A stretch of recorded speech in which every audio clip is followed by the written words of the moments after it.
BJP के PM in waiting Narendra Modi ने ladies special चाय चौपाल आज लगाई है। कुछ ही देर में मोदी देश की आधी आबादी से मुखातिब होंगे, बल्कि हो गए हैं। आपको सीधे वहीं ले चलते हैं। देखिए मोदी इस समय क्या बात कर रहे हैं चाय पर चर्चा के दौरान के साथ देश भर से बातचीत करने का अवसर मिला है।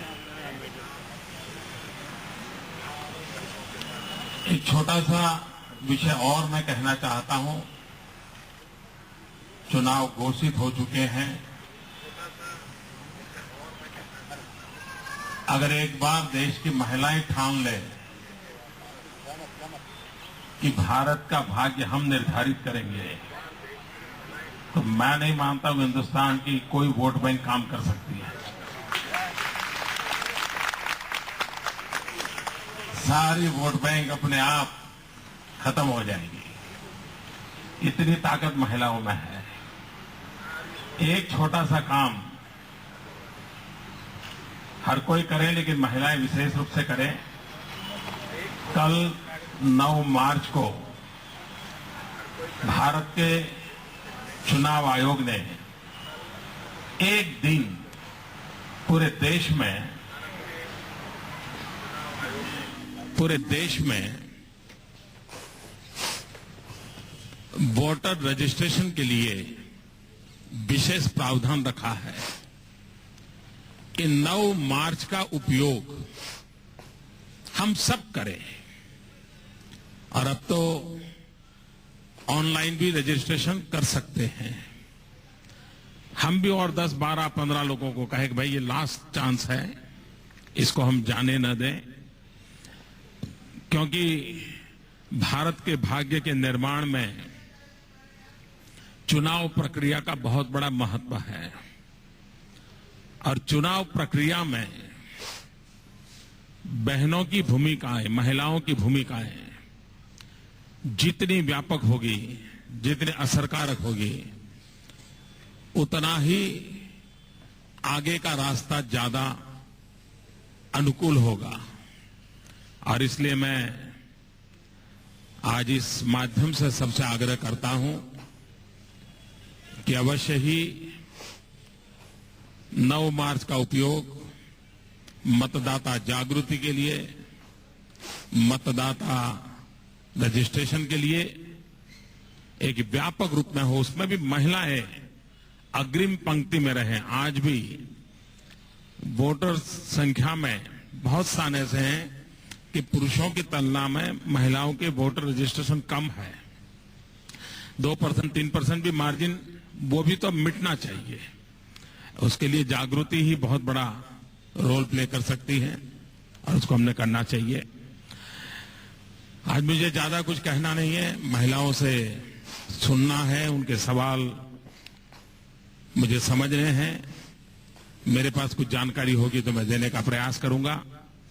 मैं एंकर से अनुरोध करता हूं कि वो सवालों का सिलसिला शुरू करें।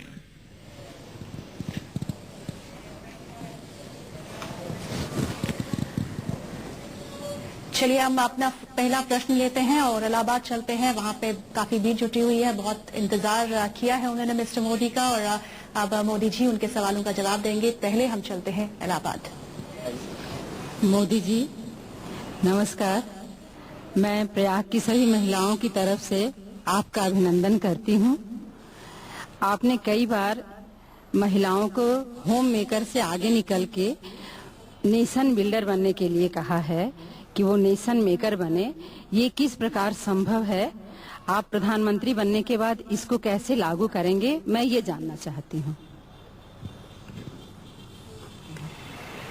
की शुरुआत इस बात से हो कि इतनी बड़ी संख्या में भाई पुरुष देख रहे हैं, उसकी जगह पे आज तो कम से कम महिलाएं दिखाई दे।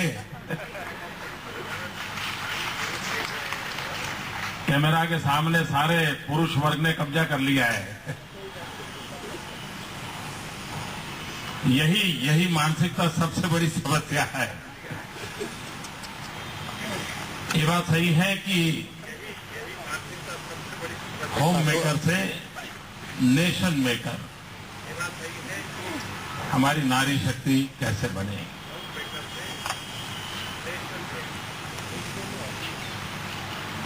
वैसे आज जो नारी की भूमिका है उसमें भी नेशन बिल्डिंग का बहुत बड़ा काम हो ही रहा है, इसका हम इनकार नहीं कर सकते। जिस मां ने छत्रपति शिवाजी को जन्म दिया होगा, जिस मां ने अब्दुल कलाम को जन्म दिया होगा, जिस मां ने सचिन तेंदुलकर को जन्म दिया होगा, जिस मां ने ऐसी सक्षम हमारी बेटियों को जन्म दिया, साहस करने के लिए अवसर दिया, उन माताओं ने भी बहुत बड़ा कंट्रीब्यूशन किया है, बहुत बड़ा कंट्रीब्यूशन किया है। लेकिन उसके साथ साथ ये भी उतना ही महत्वपूर्ण है, एक जो सबसे बड़ा संकट मैं हमेशा अनुभव करता हूं वो है भेदभाव। सारी समस्याओं के जड़ में है भेदभाव।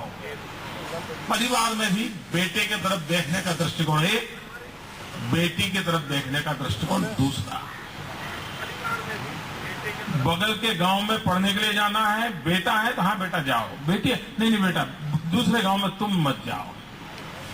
ये जो एक फियर साइकोसिस भी है, एट द सेम टाइम भेदभाव भी है। इससे मुक्ति पाना, इसके लिए एक सामाजिक जागरण भी, अवसर भी, ये वातावरण बनाना बहुत आवश्यक है। समय की मांग है कि नारी के लिए कुछ चीजों के विषय में नो कॉम्प्रोमाइज एटीट्यूड होना चाहिए। जन्म लेने का स्वातंत्र आज नहीं है। आज हम सेक्स रेशियो देखें तो कितनी पीड़ा होती है। उसको जन्म लेने का स्वातंत्र हो, उसको शिक्षा पाने का स्वातंत्र हो, उसको स्वस्थ रहने के लिए जो कुछ भी आवश्यक है उसको पाने का स्वातंत्र हो, शादी कब करनी उसका निर्णय करने का उसको स्वातंत्र होना चाहिए, परिवार कब बनाना उसका स्वातंत्र उसको मिलना चाहिए। परिवार कितना बड़ा बनाना, 2 बच्चे चाहिए, 3 चाहिए, 1 चाहिए, नहीं चाहिए, उसकी आवाज होनी चाहिए, उसको स्वतंत्रता होनी चाहिए, उसको कैरियर तय करने की स्वतंत्रता होनी चाहिए। हर चीज अगर उसकी किसी और पर डिपेंडेंट होगी तो वो परिणाम हम चाहते हैं वैसा नहीं मिलेगा। और इसलिए भेदभाव से मुक्ति कैसे मिले, और मैंने जैसे कहा freedom of birth, freedom of education, ऐसी अनेक बातें हैं जिस पर अगर हम बल देते हैं तो हम इच्छित परिणाम प्राप्त कर सकते हैं।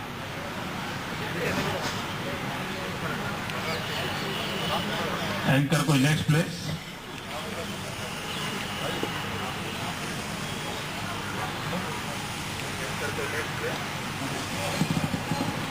चलिए अब हम अगले सवाल के लिए चलते हैं। रांची से हमारे साथ मौजूद है कुछ लोग, वो काफी समय से इंतजार कर रहे हैं, काफी एंथुसियास्टिक लग रहे हैं सवाल पूछने के लिए।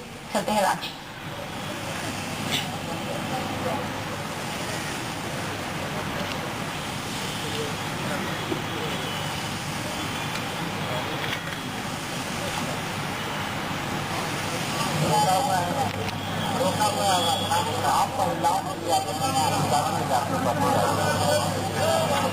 नमस्कार मोदी जी। नमस्ते जी। मैं आपके पिछले सवाल से इस सवाल को कंटिन्यू कर रही हूँ। मेरा ये कहना है कि एजुकेशन और लिटरेसी जो है ये वुमेन एम्पावरमेंट के लिए 2 बहुत अहम पहलू हैं। और अब जहाँ even after 60 years of independence हम लोग अभी भी 20% पुरुष से लिटरेसी के लेवल में हम अभी भी पीछे हैं, और झारखंड जैसा एक राज्य में इसका और भी ज्यादा प्रभाव है। तो इस पे क्या हम लोग कुछ कर सकते हैं? इस पे हम लोग कुछ और क्या कोई चर्चा कर सकते हैं, या इस पे हम कोई विशेष ध्यान दे सकते हैं क्या? आपने एक बहुत अहम सवाल पूछा है और आपकी चिंता से मैं 100% सहमत हूं। महात्मा गांधी कहा करते थे कि एक बेटा पढ़ता है एक व्यक्ति पढ़ता है, लेकिन अगर एक बेटी पढ़ती है तो 2 परिवार पढ़ते हैं, 2 परिवार शिक्षित होते हैं। और मुझे तो कभी कभी लगता है कि अगर नारी शिक्षित है तो न सिर्फ 2 परिवार, 2 पीढ़ी शिक्षित होती है। इतना इसका असर होता है और इसलिए विमेन एजुकेशन पर हमने बहुत ही बल देना होगा। मैं जब नया गुजरात में मुख्यमंत्री बना तो गर्ल चाइल्ड एजुकेशन में हमारी हालत बड़ी खराब थी, बहुत पीड़ादायक। पहले ही वर्ष से हमने मन में ठान ली कि हम कुछ करेंगे। इतने साल हो गए, 10-12 साल हो गए मुझे, हर वर्ष 13, 14, 15 जून, जबकि मेरे यहां टेम्परेचर 45 डिग्री होता है, घर के बाहर निकलना मुश्किल होता है, मैं उन गांवों में जाता हूं जहां एजुकेशन कम है। सारे मेरे मिनिस्टर्स भी जाते हैं, सारे आईएएस, आईपीएस अफसर भी जाते हैं। करीब हमारे 1000 लोगों की मेन टीम हम गांवों में जाते हैं। 3 दिन हम गांव में रहते हैं और मैं गांव जाकर के कहता हूं कि मैं आज भिक्षा मांगने आया हूं और भिक्षा में आप मुझे अपनी बेटी को पढ़ाने का वचन दीजिए और मुझे आपकी बेटी सुपुर्द करो, मैं उसको स्कूल ले जाऊंगा। ये मैं लगातार कर रहा हूं पिछले 12 साल से। हमने इसको मिशन मोड पे करना पड़ेगा। एक बार मेरे साथ बड़ा विचित्र अनुभव आया। मैं द्वारिका के पास के गांव में गया था, तो सब महिलाएं आई थी, मैं तो बच्ची को शिक्षा में पढ़ाने के लिए कोशिश कर रहा था। तो मैंने पूछा आप से शिक्षित महिलाएं कितनी हैं, तो कई लोगों ने मुंडी नीचे कर दी, लेकिन 80-90 साल की 2-3 महिलाएं थी जिन्होंने हाथ ऊपर किया, हम पढ़ी लिखी हैं। मैंने कहा आप पढ़ी लिखी हैं और आपकी बहू अनपढ़, ऐसा क्यों? 40-45 साल की आपकी बहू अनपढ़ क्या है और आप पढ़ी लिखी है? तो उन्होंने बड़ा मजेदार कहा। उसने कहा कि मेरा जो मायका है वो गायकवाड़ स्टेट का था और हमारे यहाँ उस समय गायकवाड़ का जब राज था तो गर्ल चाइल्ड एजुकेशन कंपलसरी, ठीक है, और अगर हमारे पिताजी नहीं पढ़ाते थे तो 1 पैसा दंड होता था। और इसलिए बोले हम 80-90 वाले हैं जो पढ़े लिखे हैं, लेकिन हमारी बहुएं जो है वो आजादी के बाद पैदा हुई है, वो अनपढ़ है। तो हमें जितना बल देना चाहिए, कुछ चीजें ऐसी, जब मैं गुजरात में मेरा अपना अनुभव शेयर करता हूं, मैंने देखा कि भाई बच्चियां 3री-4री कक्षा में आके स्कूल छोड़ कर देती है, पढ़ना छोड़ कर देती है।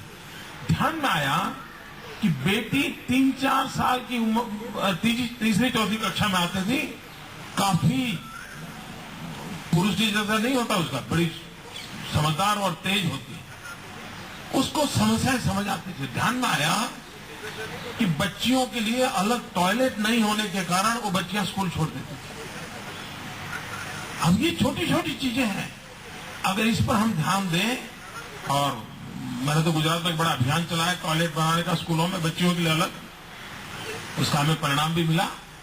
और इसलिए एजुकेशन में दूसरा, एजुकेशन में भी हमने और भी अवसर देने चाहिए। सिर्फ उसको लिखना पढ़ना आ जाए इतना इनफ नहीं है, उसको स्किल डेवलपमेंट होना चाहिए, उसको टेक्निकल एजुकेशन के लिए प्रमोट करना चाहिए। शायद रिसर्च के फील्ड में अगर महिलाएं एंट्री करें, या है रिसर्च के फील्ड में महिलाएं एंट्री करें, अद्भुत परिणाम दे सकती है। वो इतना फोकस और इतना फोकस एक्टिविटी करने की उनकी आदत होती है, एक नई पीढ़ी को बहुत कुछ दे सकती है। यानी सिर्फ प्राइमरी एजुकेशन नहीं, लिटरेसी नहीं, और भी बहुत चीजों पर